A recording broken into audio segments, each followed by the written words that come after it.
अस्सलामु अलैकुम. Today's તસ્કીરત.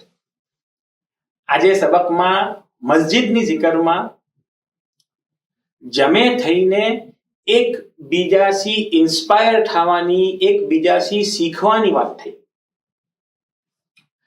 Advice લેવું, કોઈનાથી રાય લેવું, કાઉન્સલ લેવું, ये ઘણું ઇમ્પોર્ટન્ટ છે.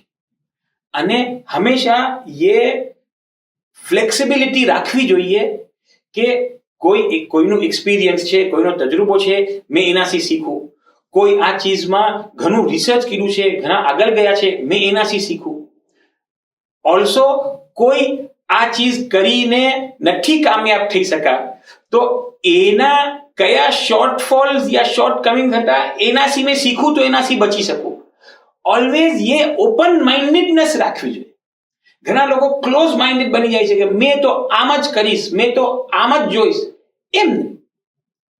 ઓપન માઇન્ડેડ, મેં સગલાથી શીખીશ, સગલાથી ફાયદો લઈશ અને મારું કામ જે મને અચીવ કરવું છે તે બેસ્ટ લેવલ તક કરી શકું એમ કરીશ.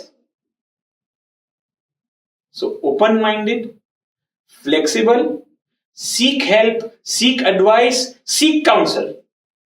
આ પોઈન્ટ છે. શુક્રન.